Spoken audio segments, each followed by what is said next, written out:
dengan mengucapkan Bismillahirrahmanirrahim. Acara pembukaan iklan prajabatan formasi tenaga honorer K2 dan formasi khusus dokter golongan 1 dan 2 dan 3 tahun 2015 di Kabupaten Aceh Tengah hari ini 31 Agustus 2015 segera kita mulai. Yang laporan Ketua Panitia oleh Ibu Kepala BKPD Kabupaten Aceh Tengah yang kami hormati Ibu Elina Aida SHMM, kami persilakan. Assalamualaikum warahmatullahi wabarakatuh. Waalaikumsalam warahmatullahi wabarakatuh. Laporan Panitia Penyelenggaraan Diklat Prajabatan Formasi Tenaga Honorer K2 dan Formasi Khusus Dokter tahun 2015. Senin 31 Agustus 2015. Yang terhormat Bapak Bupati Aceh Tengah yang dalam hal ini diwakili oleh Bapak Wakil Bupati Aceh Tengah. Yang kami hormati Bapak Sekda Kabupaten Aceh Tengah. Yang kami hormati Asisten 3 Setakap Aceh Tengah. Yang kami hormati Bapak yang mewakili Kepala BKPD Aceh. Yang kami hormati Bapak-bapak, ibu-ibu, para kepala SKPK yang ada di jajaran pemerintah Kabupaten Aceh Tengah. Yang kami hormati Bapak Ibu, para wijayswara atau tenaga pengajar, baik yang berasal dari Provinsi Aceh dan dari Kabupaten Aceh Tengah. Yang kami hormati para peserta diklat prajabatan formasi tenaga honorer K2 dan formasi khusus dokter tahun 2015 di Kabupaten Aceh Tengah. Bapak-bapak, ibu-ibu, para panitia penyelenggara yang kami banggakan. Segala puji bagi Allah Subhanahu wa Ta'ala, Tuhan semesta alam, memberi rahmat dan karunia. Atas nikmatnya kita dapat berkumpul pada pagi hari ini untuk menghadiri pembukaan diklat prajabatan formasi tenaga honorer K2 dan formasi khusus dokter tahun 2015. Salawat dan salam mari kita panjatkan bersama-sama kepada Nabi besar Muhammad SAW beserta keluarganya, sahabat dan para pengikut-pengikutnya yang telah meninggalkan risalah kepada kita semua dan ketauladanan sebagai pedoman untuk membedakan mana yang hak dan mana yang batil. Bapak Bupati yang kami hormati, Bapak Ibu, para hadirin yang berbahagia. Pada kesempatan ini, izinkanlah kami membacakan atau menyampaikan laporan penyelenggaraan kegiatan diklat prajabatan formasi tenaga honorer K2 dan formasi khusus dokter tahun 2015. Satu, memahami dasar penyelenggaraan. 1. Undang-Undang Nomor 5 Tahun 2014 tentang Aparatur Sipil Negara. 2. Peraturan Pemerintah Nomor 101 Tahun 2000 tentang pendidikan dan pelatihan jabatan pegawai negeri sipil. 3. Peraturan Kepala Lembaga Administrasi Negara Nomor 18 Tahun 2014 tentang pedoman penyelenggaraan pendidikan dan pelatihan prajabatan calon pegawai negeri sipil golongan 1, golongan 2, dan golongan 3 yang diangkat dari tenaga honorer kategori 1 dan kategori 2. 4. Surat DKPP Aceh nomor 893/980/2015 tentang izin penyelenggaraan pendidikan dan pelatihan prajabatan tenaga honorer K2 golongan 1, 2, dan 3 dan formasi khusus dokter tahun anggaran 2015 pola kemitraan BKPP Aceh dengan BKPP Kabupaten Aceh Tengah di Kabupaten Aceh Tengah. 2 rumah ini, tujuan dan sasaran. Tujuan penyelenggaraan diklat ini yaitu A. Meningkatkan pengetahuan, keahlian, keterampilan, dan sikap untuk melaksanakan tugas secara profesional dengan dilandasi kepribadian dan etika PNS sesuai dengan kebutuhan instansi. B. Menciptakan aparatur yang mampu berperan sebagai pembaharu dan perekat persatuan dan kesatuan bangsa. C. Memantapkan sikap dan semangat pengabdian yang berorientasi pada pelayanan, pengayoman, dan pemberdayaan masyarakat. D. Menciptakan kesamaan visi dan dinamika pola pikir dalam melaksanakan tugas pemerintahan umum dan pembangunan demi terwujudnya pemerintahan yang baik atau good governance. Sasaran pelaksanaan diklat ini yaitu meningkatkan pemahaman tentang tugas, fungsi, dan peran pegawai ASN sesuai dengan peraturan yang berlaku. 3 rumah ini, struktur kurikulum. Diklat prajabatan ini dilaksanakan selama 6 hari kerja atau 69 jam pelajaran yang dialokasikan untuk 4 materi pembelajaran, yaitu 1. Wawasan kebangsaan dalam kerangka negara kesatuan Republik Indonesia. 2. Percepatan pemberantasan korupsi. 3. Manajemen aparatur sipil negara. 4.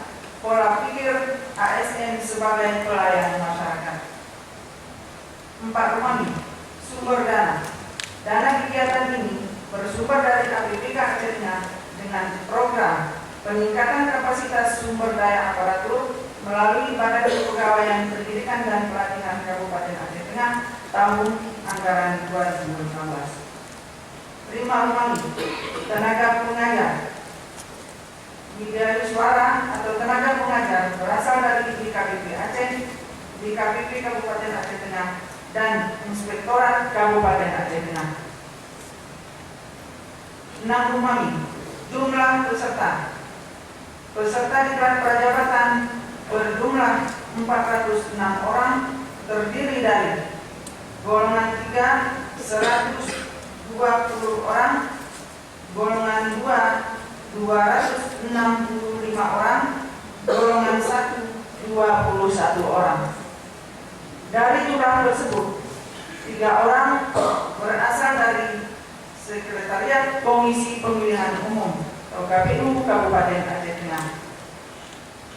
Dalam pelaksanaannya, seluruh peserta dibagi menjadi 10 angkatan dan akan dimulai dari tanggal 31 Agustus sampai dengan 5 September 2015. Bapak Bupati yang kami hormati, Bapak Ibu para hadirin yang berbahagia, demikian laporan singkat ini kami sampaikan. Mohon kiranya Bapak Bupati Aceh Tengah atau yang mewakili berkenan memberikan arahan sekaligus membuka acara secara resmi pelaksanaan diklat prajabatan formasi tenaga honorer tingkat 2 dan formasi khusus dokter tahun 2015 di Kabupaten Aceh Tengah dengan penyematan tanda peserta secara simbolis.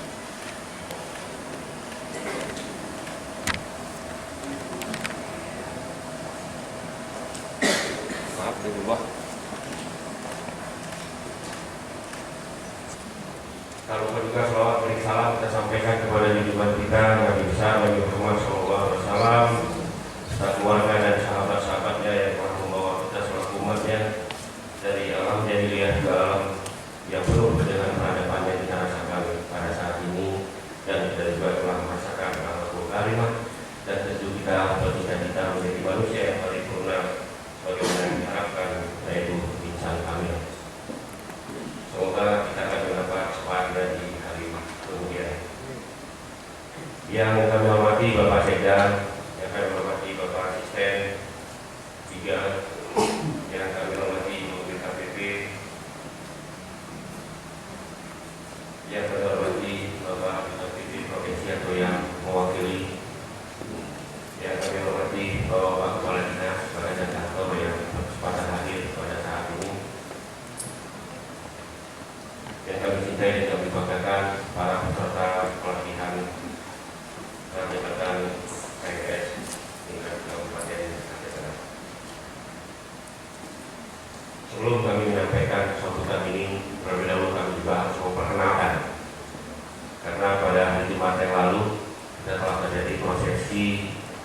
pergantian Bapak Sekda kita, yaitu dari Bapak Haji Taufik kepada Bapak Ari Mansah yang selama ini juga adalah sebagai pejabat asisten tata pelajar, lebih populer disebut sebagai asisten 1. Itu kita berdoa semoga beliau sehat walafiat dan dapat mengembangkan tugas ini dengan sebaik-baiknya, dan mari kita mendukung sehingga pelaksanaan pemerintahan, pembangunan dan kemasyarakatan akan lebih baik untuk masa-masa yang akan datang. Bukan selama ini tidak baik, tetapi perlu ada peningkatan untuk masa yang akan datang. Saya tidak asing lagi bagi kita, Pak Kani Mansah. Itu bapak-bapak, ibu-ibu semua mengenal yang berada di samping Ibu Erlina Aida. Jadi kalau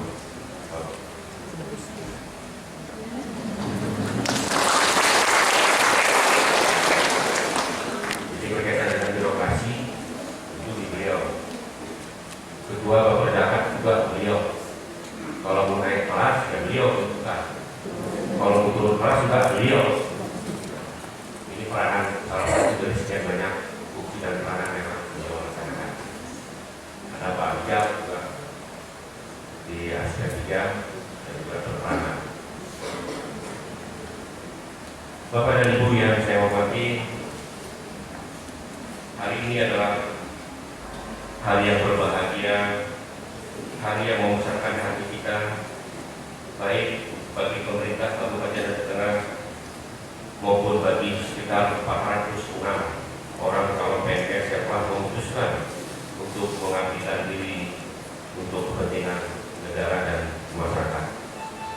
Bagi pemerintah daerah, penambahan 406 aparatur berarti bertambah pula kekuatan pemerintah untuk mewujudkan visi dan misi daerah, yaitu mewujudkan masyarakat Aceh Tengah yang makmur sejahtera sesuai dengan tuntunan agama kita, yaitu agama Islam. Sedangkan bagi 406 orang calon PNS, hari ini adalah awal dari sebuah pengabdian tanpa batas. Kami katakan tanpa batas karena Anda semua mulai hari ini dituntut untuk meletakkan kepentingan perorangan,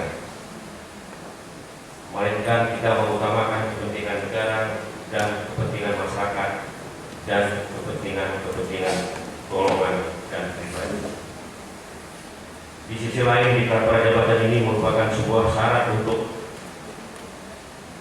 saudara dapat diangkat menjadi seorang aparatur dengan status PNS 100%. Dengan demikian, segala yang Anda perbuat mulai saat ini akan turut menentukan karir Anda ke depan. Pada saat-saat kami tahun 80 juga diangkat menjadi pegawai negeri sipil, itu pertama sekali harus mengikuti kalau dulu P4 sebenarnya selama di 1 bulan dulu. Itu dilakukan tanpa mengenal waktu. Begitu kita akan memperoleh sertifikat prajabatan, memperoleh 100%, maka harus mengikuti P40. Kemudian yang tahap berikutnya, kemudian teman-teman kita yang ikut PNS juga diberikan kesempatan untuk ikut latihan di Rindam Banda Aceh, itu terutama untuk golongan 3. Tapi kali ini pemerintah telah memberikan suatu dispensasi yang demikian mudah.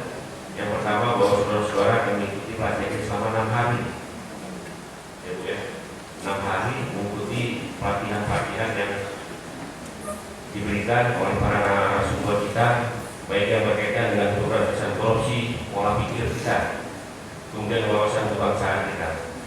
Pola pikir kita yang harus kita bangun ke depan, bahwa kita adalah sebagai PNS, bahwa jajaran yang disebut dengan pemerintah daerah itu adalah bupati dengan seluruh jajarannya, termasuk Anda juga sebagai pemerintah daerah, karena di pet saudara yang dipakai di sebelah kiri itu ada disebut di sana pemerintah Kabupaten Aceh Tengah.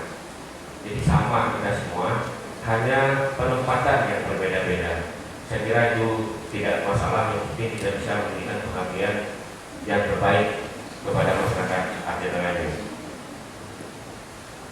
Kemudian yang juga akan diberikan tentang wawasan kebangsaan. Wawasan kebangsaan ini semakin hari kita melihat semakin menipis ya. Oleh sebab itu juga perlu diberikan oleh narasumber tentang wawasan kebangsaan kita mulai dari Sabang sampai ke Merauke. Oleh sebab itu ini juga perlu pendalaman yang lebih baik untuk masa-masa yang akan datang. Kemudian pola pikir ASN itu yang mungkin telah kami singgung tadi, bahwa bapak-bapak, ibu-ibu semua adalah bagian daripada kami. Jadi tidak ada satu pikiran pun bahwa bapak-bapak itu di luar, kami di dalam, tidak ada. Tidak ada pola yang seperti itu. Kita sama-sama pegawai negeri atau aparatur sipil negara sama-sama. Jadi tidak aparatur sipil pemerintah. Jadi kita bisa bedakan antara negara dengan pemerintah. Negara ini dicetuskan 17 Agustus 1945, itu negara, NKRI, harga mati. Pemerintahan bisa berganti-ganti, mulai dari Soekarno berganti-ganti sampai dengan sekarang oleh Jokowi. Demikian juga pemerintahan di tengah. Pemerintahan di tengah ini yang dibuat berdasarkan Undang-Undang Darurat Nomor 5 tahun 1957. 56 ya Pak, 56. Saya saja berumur dari 58, tapi usianya sudah hampir 58 usia Aceh Tengah ini. Aceh Tengah ini harus terus jalan, Aceh Tengah ini harus terus bergiat, orangnya bisa diganti-ganti. Itu harus disebut dengan pemerintahnya. Berawal daripada pemerintah Pak almarhum Awahab sampai dengan sekarang pemerintahan Pak Nas, itu orangnya diganti-ganti. Tapi daerahnya tetap Kabupaten Aceh Tengah. Jadi oleh sebab itu pada kesempatan yang berbahagia ini, apa yang perlu kita berikan kepada pemerintah Aceh Tengah dalam rangkaian untuk mempercepat proses pembangunan, untuk mempercepat pencapaian kesejahteraan daripada masyarakat. Jadi pola pikir yang seperti itu perlu dibangun sehingga tidak ada lagi anggapan. Saya sering mengatakan kepada teman-teman juga bahwa kalau sudah ada masalah di dinas, ada masalah di bawah, di kepala sekolah, di mana-mana, itu bukan urusan kami dulu, itu urusan Pemda ya. Jadi saya tanya semua saya mau bilang sama Pak Asisten dulu. Jadi kalau kita mau pakai label ini pemerintah Aceh Tengah, mungkin di bagian daripada THR, bagian dari mana kan gitu ya, nggak usah pakai ini. Jadi kita semua sama. Kita ini merupakan satu kesatuan yang cukup kuat, satu kesatuan untuk membangun, untuk melakukan perubahan negeri ini, untuk meraih suatu prestasi yang luar biasa demi terwujudnya kesejahteraan daripada masyarakat. Itu yang perlu kita lakukan dengan sebaik-baiknya. Jadi untuk apalagi pada saat ini saya sedikit agak lama Ibu, ya keterbatasan mungkin saya tidak bisa secara dengan bapak dan ibu. Itu tentang pelayanan. Pelayanan itu yang perlu juga kita tingkatkan dari hari ke hari. Bukan dalam arti kata pelayanan datang orang ke tempat kita siapkan kopi, kita siapkan kue, bukan itu pengertian pelayanan. Tapi pelayanan di urusan kesehatan. Ya, itu Pak Dr. Sukimaha dengan seluruh jajarannya apa yang perlu dilakukan pelayanan di sana. Apakah malarianya sudah tuntas? Kematian ibu dan anak waktu melahirkan ini angkanya berapa? Itu contoh-contohnya. Kemudian demikian juga pendidikan. Apa yang harus diberikan? Apakah kita masih tetap tega melihat anak-anak kita itu pergi sekolah yang centang prengak, ingusnya juga masih melekat di hidung, terus kita biarkan bahwa itu bukan anak kita? Ya itu tidak bisa seperti itu. Minimal harus kita katakan bersihkan supaya dia segar. Saya mengingat apa yang disampaikan oleh Pak Baswedan itu, Pak Baswedan, Menteri Pendidikan, buat sekolah itu agar orang bisa betah, supaya betah di sana. Itu yang perlu kita ciptakan dalam hal memberikan pelayanan. Jadi pelayanan pendidikan ini bagaimana kita menyangkut dengan sarana pendidikan, bagaimana orang wajib belajar itu sampai dengan 12 tahun tuntas, bagaimana Bapak Kepala Sekolah saya sering katakan, jangan sekolahnya dibiarkan sesuatu keliling semua, kepala sekolah dari mana, guru dari mana, bangku karena saya kalau terus mulai dasar. Ini tolong diperbaiki, jangan seperti ini. Itu yang kita maksud dengan pelayanan. Kemudian demikian juga untuk ibu-ibu dokter, bapak dokter, memberikan pelayanan terbaik. Minimal senyum saja kita. Saya sering katakan dia segitu kepada seluruh tenaga-tenaga yang ada di sana. Orang tua kita sakit, apalagi yang agak sedikit tidak baik atau sedikit lah saya katakan tidak elok di sini. Itu kemudian terus kita gelarkan ya, mesti buah pangan gitu ya. Itu kan malah menyakitkan. Nah, sebenarnya prinsip dari masih sakitkan. Minimal kita kasih juga sedikit tenang deh. Ini adalah waktu orang ini boleh beri happy dengan nanti. Ya seperti itu kita lakukan terus perubahan dari hari untuk memberikan pelayanan yang terbaik kepada masyarakat kita. Oleh sebab itu saya juga sering mengatakan waktu perjabatan yang dulu kita ini kan semua sebagai pelayan. Ya. Oleh sebab itu pelayan ini kan belum boleh tidur sebelum tuan-tuannya tidur. Ya tuan-tuannya siapa? Ya masyarakat. Kita ini kan dibungkus dalam arti ASN. Tapi kalau kita mengacu kepada istilah-istilah Belanda dulu, kita ini kan amtenang. Kami sama Pak Rijal, Pak Karimasa itu belajar soal itu. Soal pamong ini kami berapa semester itu terus kami pelajari. Karena beliau ada di saya, Pak Rijal juga ada di kami ke pamong pelajar itu perdalam terus. Jadi kita ini pelayan semua. Kalau rakyat Aceh Tengah yang 211.000 tidak ada, kita menjadi apa? Dan jadi oleh sebab itu, mari kita ubah mulai pada saat ini sehingga kita bisa bermanfaat bagi masyarakat Kabupaten. Bapak dan Ibu yang saya hormati, dalam kesempatan yang baik ini perlu saya ingatkan bahwa saat ini terjadi gap atau jurang antara kinerja pegawai dengan kebutuhan organisasi. Sebuah organisasi dikatakan baik dan sehat apabila mampu mewujudkan visi beserta seluruh misinya. Tentu saja dibutuhkan aparatur yang memiliki integritas, aparatur yang berpegang pada nilai-nilai kemanusiaan, sehingga mampu berbuat yang terbaik untuk negara dan masyarakat. Juga berkontribusi besar untuk mewujudkan tuntutan organisasi. Saya kira kita sama-sama belajar tentang teori-teori organisasi, bagaimana tujuan organisasi, bagaimana struktur organisasi, bagaimana perilaku organisasi itu sendiri, yang mungkin bapak-bapak lebih paham daripada saya. Integritas merupakan karakter utama yang harus dimiliki oleh seorang aparatur dalam menjalankan tugas. Sifat-sifat seperti rajin, tekun, yakin, sabar, serta senantiasa berpegang teguh pada peraturan dan ketetapan yang berlaku, yang merupakan ciri seorang aparatur yang berintegritas. Pendek kata, moralitas merupakan aspek terpenting karena seseorang aparatur harus mampu menjadi agen perubahan, baik di instansi masing-masing maupun di tengah-tengah masyarakat. Oleh karenanya kami berpesan agar seluruh peserta dapat mengikuti dan menyerap materi yang diajarkan dengan baik, serta mengimplementasikannya di tempat bekerja masing-masing.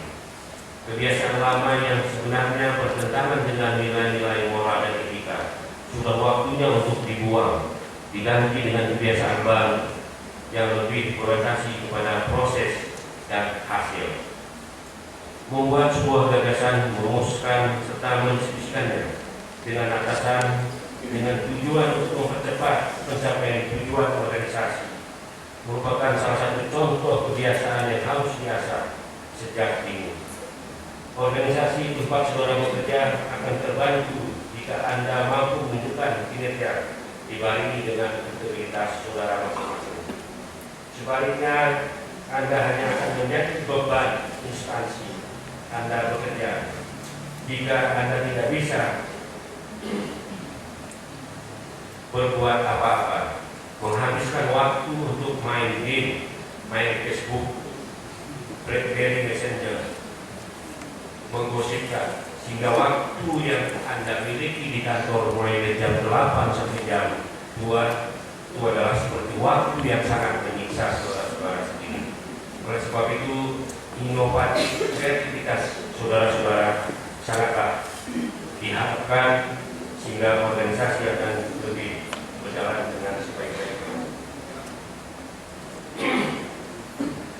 Perlu juga kami informasikan, kalau dulu kapasitas Kewenangan saudara hanya boleh kami katakan tidak mengurangi rasa hormat kami adalah sebagai pegawai honor.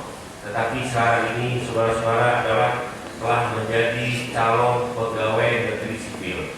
Kewenangan dan kapasitas Anda itu akan lebih baik lagi.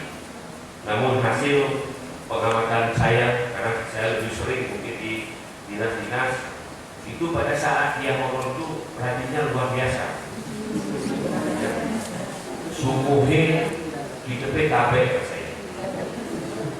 Tapi begitu dari maghrib, saya berani mengatakan, aku lagi. Tapi kalau Bapak juga sebagai seorang sekda, Bapak sebagai seorang asisten di BKPT, kalau seperti itu pola kita. Kemudian ditayang nih, bagaimana Pak Sekda berani ke lapangan. Ya, kita kan semua punya catatan. Ini ada bapak-bapak, ini ada kepala dinas, semua punya catatan. Jadi oleh sebab itu pola-pola yang seperti itu kita abaikan. Kita coba bangun satu perilaku, suatu apa yang ada dalam hati kita. Tiga gergen, tiga instansian, dan kosong instansian. Kepala pintu gergen, tiga merasa kehilangan. Karena semua persoalan itu rentangan kita. Itu yang kita upayakan. Tapi kalau kita sebagai PNS, juga ke balik, belum juga ke soal ya, sulit. Oleh sebab itu kembali saya 36 tahun bekerja sudah bisa seperti ini. 13 bupati. Jadi ini yang perlu kita ubah. Kalau semua yang 6.700 pegawai negeri di lingkungan Aceh Tengah ini semua buat gagasan, semua buat ide, dituangkan dalam satu bentuk tulisan, kira paten di tengah ke depan. Mantap dengan semua. Itu yang kita ciptakan ke depan. Itu yang perlu kami sampaikan. Dan kemudian juga perlu kami tekankan, Anda semua harus tahu jalan pikiran Anda itu. Kemudian karir Anda itu tidak tergantung kepada orang lain, tidak tergantung kepada Pak Sekda, tidak tergantung kepada kami, tapi tergantung di tangan saudara masing-masing.